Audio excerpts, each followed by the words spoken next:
कहानी गौसिया नाम की लड़की से शुरू होती है जो अभी अभी जवान हुई है। जवानी की दहलीज में कदम रखने के कारण उसके शरीर में काफी बदलाव आ रहे हैं जिसके बारे में वह कुछ नहीं जानती। गौसिया अपनी माँ के साथ अकेली रहती है। वो खूबसूरत होने के साथ साथ मासूम भी है। गौसिया हर बार की तरह अपनी गायों को चराने के लिए जंगल में जाती है और वहाँ वो अपने कुत्ते के साथ खेलने लग जाती है। इसके बाद वो फिर एक झील में नहाने चली जाती है। उसे ऐसा लगता है कि कोई उसे देख रहा है। फिर वो आसपास देखती है तो उसे कोई नहीं दिखाई देता। तब वो सोचती है कि ये सिर्फ उसका वहम है। वो नहाकर बाहर आती है और खुले आसमान के नीचे लेट जाती है जहाँ उसे अपने ऊपर एक परछाई महसूस होती है। इसके बाद वो अपने घर आ जाती है। गौसिया अपने शरीर में हो रहे बदलावों को लेकर काफी परेशान होती है। जब उसकी माँ उससे इस बारे में पूछती है तो वो शर्म के मारे कुछ भी नहीं बता पा रही थी। अगले दिन वो फिर से जंगल में जाती है जहाँ जाकर वो एक जगह बैठ जाती है और फूलों से अपने चेहरे को सहलाने लगती है। इसके बाद उसे काफी दूर खड़ा एक आदमी दिखाई देता है। वो उसके पास चली जाती है और उससे बातें करने लगती है जिसके कारण गौसिया और उस आदमी में काफी अच्छी दोस्ती हो जाती है। वो एक तस्वीर बना रहा होता है जो कि गौसिया की होती है। हैरान कर देने वाली बात यह थी कि उस तस्वीर में गौसिया के शरीर पर एक भी कपड़ा नहीं होता, जिसे देखकर गौसिया बेहोश हो जाती है और बेहोश होकर जमीन पर गिर जाती है। इसके बाद वो आदमी उसे उठाता है और पानी पिलाता है। थोड़ी बहुत बातें करने के बाद वो गौसिया को टच करने लगता है जो गौसिया को भी अच्छा लगता है, लेकिन वो शर्माकर वहां से भाग जाती है। उसे घर आने के बाद उस आदमी की याद आने लगती है। अगले दिन गौसिया फिर से उसी जगह अपने सारे कपड़े नीचे करके बैठ जाती है। उसी वक्त वो आदमी वहां जाता है और गौसिया को उसकी तस्वीर दिखाने लगता है। फिर गौसिया उससे पूछती है कि तुम हमेशा मेरी ऐसी तस्वीर क्यों बनाते हो, जिसके जवाब में आदमी गौसिया को कहता है कि तुम नहीं जानती तुम कितनी खूबसूरत हो। गौसिया उस आदमी को कहती है कि मुझे हमेशा लगता था कोई मुझे देख रहा है, क्या वो तुम ही थे? तो वो आदमी कहता है कि हाँ, वो मैं ही हूँ। इसके बाद वो आदमी गौसिया को छूने लगता है। वो गौसिया को पूछता है कि क्या तुम्हें पता है तुम्हारा शरीर चाहता क्या है, जिसके जवाब में गौसिया कहती है कि मुझे नहीं पता। फिर वो आदमी कहता है कि अपने कपड़े उतारो।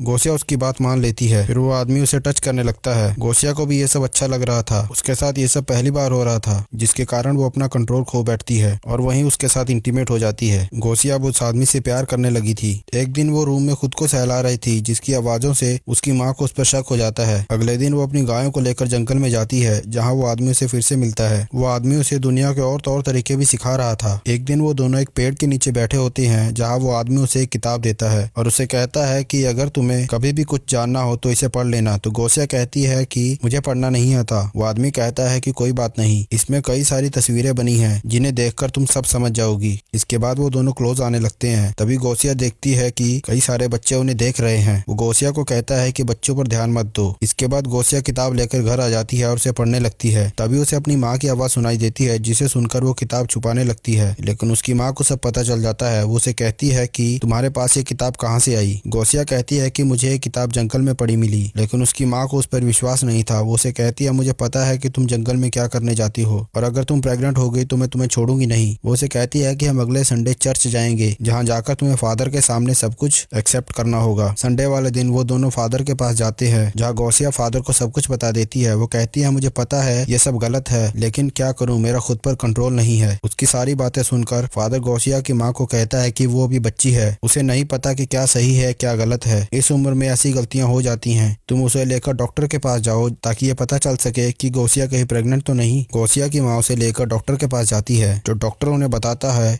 यह सुनकर वो हैरान रह जाती है। डॉक्टर कहता है कि ये अभी वर्जन है, इसको किसी ने हाथ तक नहीं लगाया है। मतलब कि अगर गौसिया वर्जन है तो जंगल में जो सब हो रहा था वो क्या था? दरअसल ये सब गौसिया की इमेजिनेशन होती है। उसे वो किताब जंगल में से ही मिली थी और उसमें बनी तस्वीरों को देखकर उसने अपनी कल्पना से एक कहानी गढ़ी जिसमें वो आदमी उसकी पेंटिंग्स बनाता था, जिसके साथ वो हमेशा इंटीमेट होती। रात में जब गौसिया लेटी होती है तो वही आदमी दोबारा दिखाई देता है। वो गौसिया के पास जाता है और उसे किस करता है, जिस वजह से गौसिया की आंख खुल जाती है और वो उसे कहती है कि मैं नहीं चाहती तुम मुझसे दूर जाओ। तो वो आदमी कहता है कि मैं हमेशा ही तुम्हारे साथ रहूंगा और कहानी यहीं खत्म हो जाती है।